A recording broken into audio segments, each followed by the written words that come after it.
You know, sometimes we talk about success like it's a finish line, a moment you cross when you have made it. But what if success is actually a rhythm, a heartbeat that keeps pulsing through our choices, our families, and the legacies we build day by day? Hi everyone, I'm Yusuf, and you are listening to BizBlend Podcast. My guest today, Albert Butler, understands that rhythm better than most. He's not just a CPA or a partner in a national accounting firm. He's someone who believes accounting is the heartbeat of business and the key to personal finance.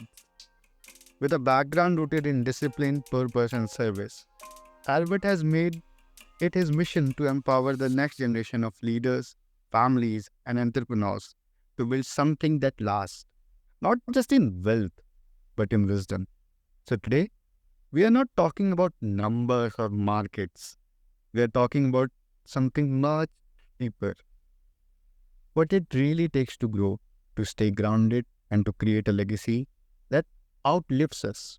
Albert, welcome to the show. Wow, Yusuf, that is an amazing introduction. Thank you. Thank you so much. I'm so excited to be here.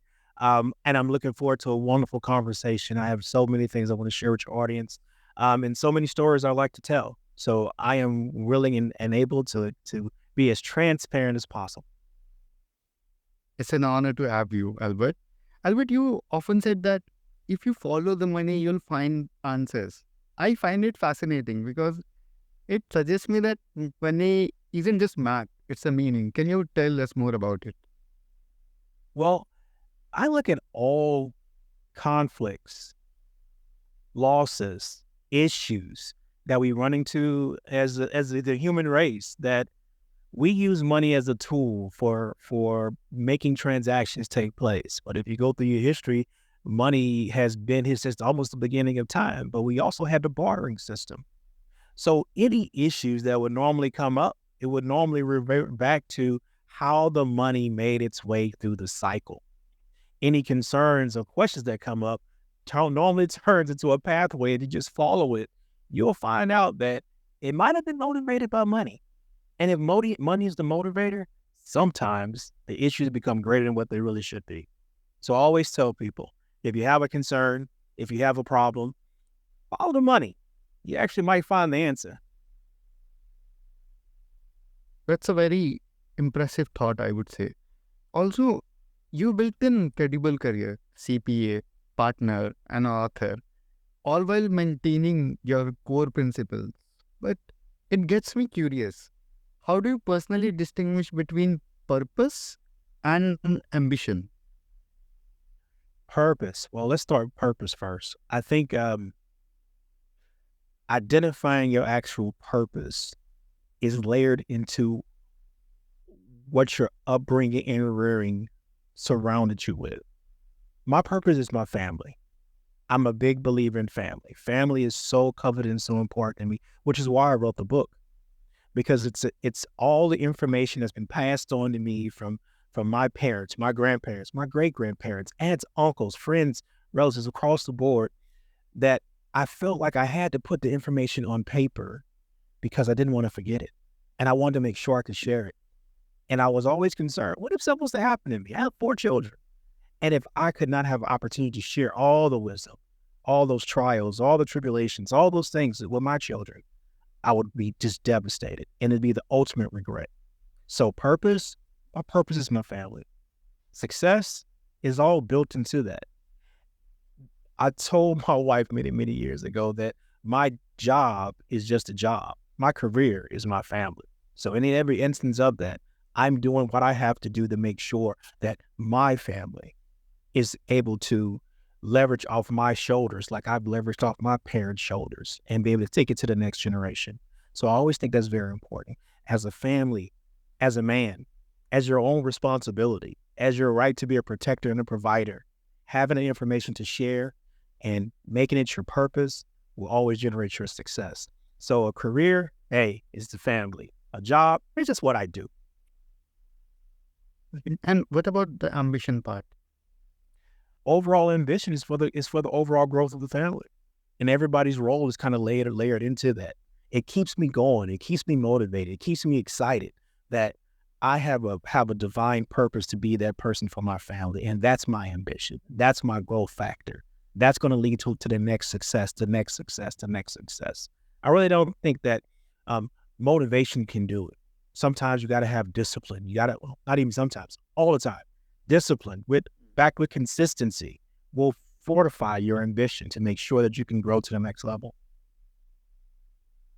Talking about discipline, I read that you earned a 4.0 GPA, which is perfect.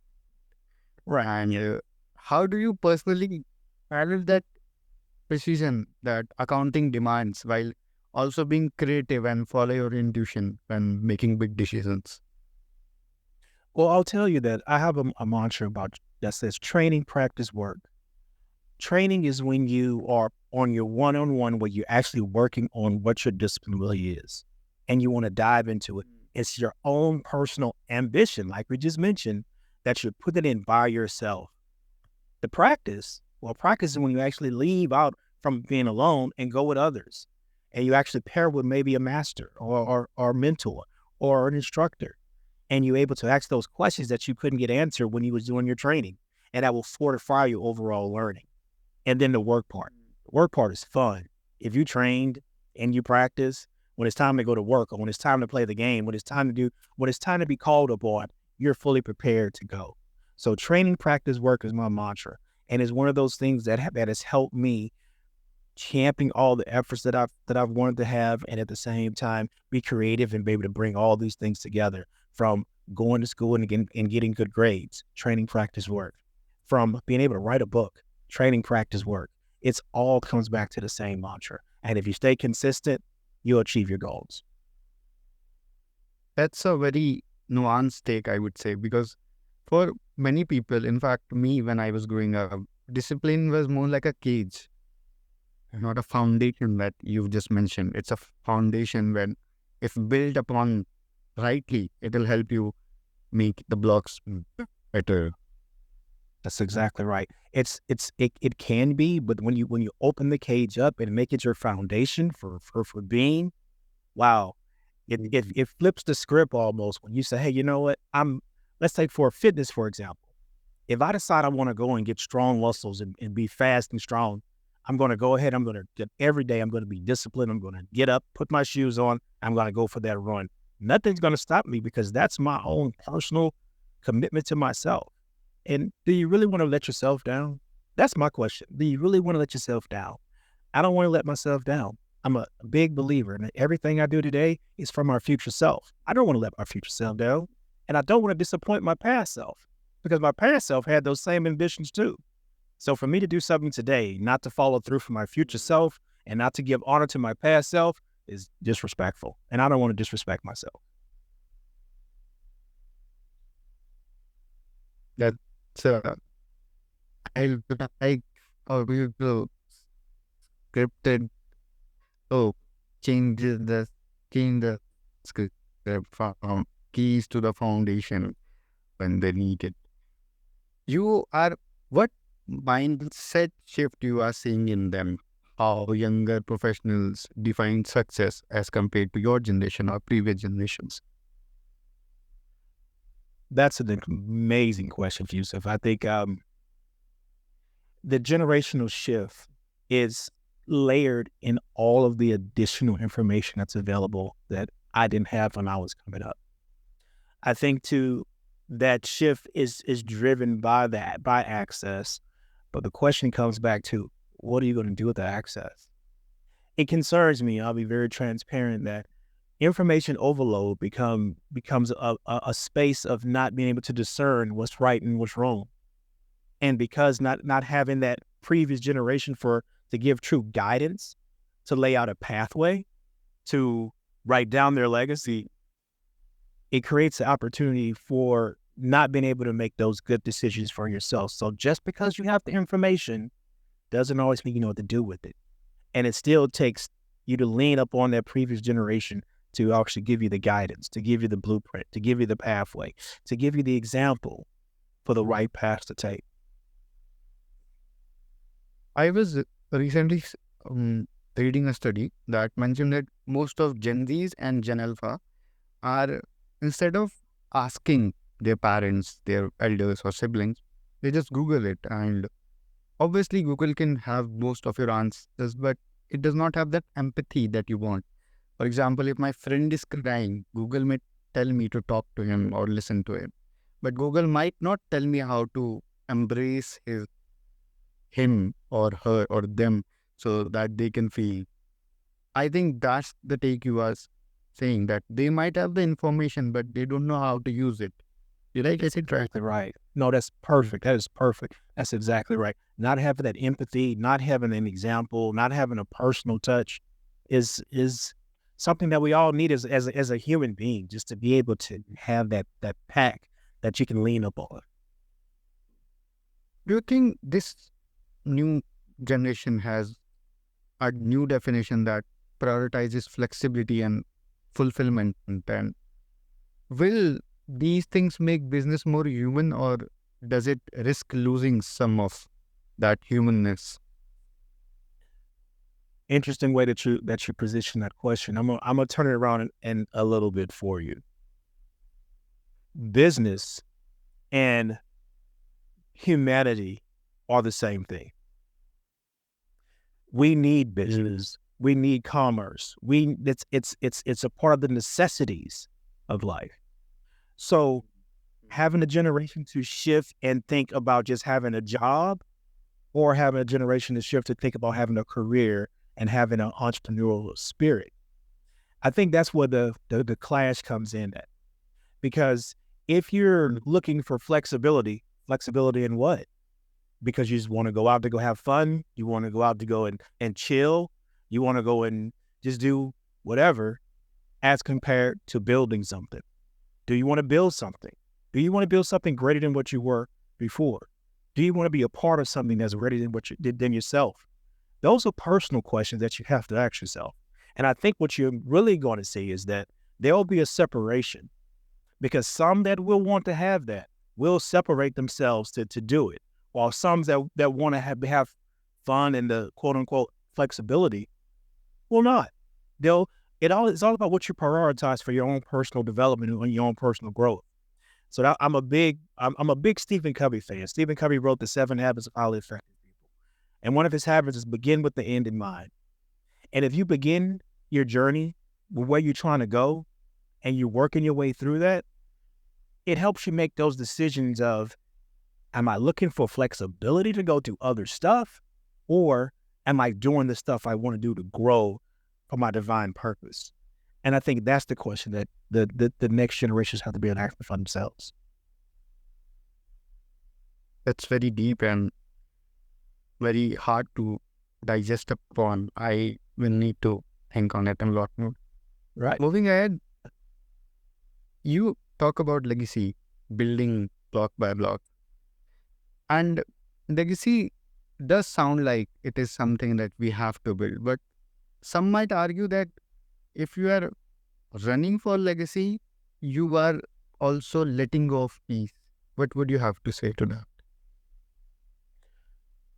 Is there peace in legacy? Is the real question then. Because you can look at peace as being something that's an individual thing, or is it peace for a family thing, or is it peace for your overall purpose? I find peace in what I do because it's humbling that I'm doing something that's not just for me. It's for others that are around me. And every step that I take, even getting up this morning to get dressed and come to my office to get ready for another day, another week, another work week, to put in the time it takes to continue to grow, is part of my peace. So it comes to the question, another individual question of, how do you define peace? Because we all have to find out peace in our own personal walk in life. And my peace is what I do, is my purpose. It's my why. And when it all comes back to that, nothing interferes with it. I think what I could get it from your proposition is that it'll be peaceful if you're building that aligns with your purpose. For example, your job is peaceful, your work is peaceful because it aligns with your purpose to provide and protect for your family. That's exactly right. That's exactly right. And I think I could add to that by saying, if you're not walking down the road of building something, what piece is it in that? I would always be anxious. I think it would create anxiety that I need to go do something. It would build up inside of me that, I really should be moving. I really should as I think as a people, as a collective group, we're supposed to be active. We're supposed to be having new things to champion, new things to see, new things to experience. All of that is part of your piece. And if you can make that piece part of what you do for a career, oh my gosh, you're in heaven. You're literally be in heaven. That's a very good take, sir. You talk about empowering families through financial literacy, but in practice, families begin to have that conversation. It's very hard for them. It might be intimidating for them. How do you do that? And let's just say one of our listeners want to start their journey in financial literacy. How could they start it? Yusuf, I'll tell you that it is a taboo topic as in families. You know, I'm over here in the U.S. and one of the things that's critical is that certain things are not taught to children in school. The political process, paying your taxes, understanding the money cycle. Those things are expected to be taught at home. And when you become an adult and you don't know how to champion those efforts, you find yourself kind of lost. And if you're lost, you make mistakes. So I would tell people, if you truly love your family, if you truly love your children, be transparent with your children. Be open with your children. Let them see how the sausage is made. Let them see what the bills look like. Let them see the budget for the month. Let them see what it takes to make all these wonderful things happen. Let them understand the struggle and know that the struggle is real. Because the last thing that you really want is for your child to become an adult and they have no idea what it takes to be an adult. And part of being an adult and being able to be independent is being able to take care of yourself. And being able to take care of yourself is understanding how to budget, understanding that you do need to make sure that you can cover your expenses. You don't want to overspend. You want to be able to have something to invest. You want to have something on the side to save for a rainy day. All those things are critical for the conversation to happen at the table, at the kitchen table, in a safe place. Because when you have them outside of that, either you have them alone or you have them with friends who are in the same bucket as you, or you make mistakes. And that's the last thing you want. So if you love your kids, if you love your family, if you love your brothers, you love your sisters, if you truly love them, be transparent with them and be open with them. I'll tell you that if anybody's interested in the book, I have a whole subchapter on bonus about money. And it walks you through the way that, from my perspective, can line you up to be able to have that conversation with your family. Albert, are there any ways that our listeners can connect with you? Maybe your LinkedIn or website or an Instagram account? Definitely. So you can find me, this Albert Butler CPA. If you type it in, I'm gonna load up all over Google. Also, if you my firm itself, it's be the first link on there if you look for it. My book Life is on Amazon right now, just albertbutler.com. And all of that stuff. So all those ways are ways you can connect with me. Also on Instagram, Albert Butler CPA. So listeners, if you want to connect, these were your places. Albert, before concluding this podcast, do you have any last messages or remarks that you want to give to our listeners? Well, one of the things that I want to share with the listeners is that I always encourage to have an I can attitude, an I can spirit.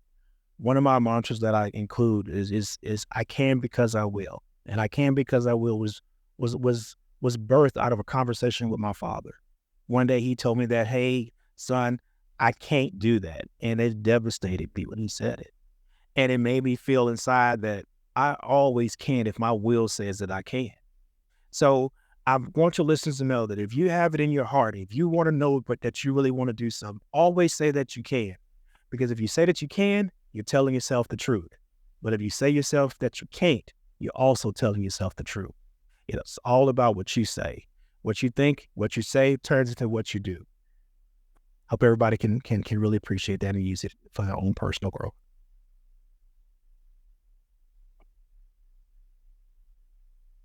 That is very powerful. I know it's a very cliche, but even the word I am impossible says I am possible.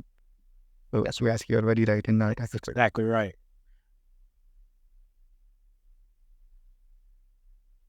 So today's conversation reminded me that numbers tell stories, and behind every balance sheet, there's a heartbeat. Albert, thank you for reminding us that financial excellence isn't just about accumulation, but alignment. Aligning your money with your values, your goals, your purpose, and your legacy with the love we leave behind.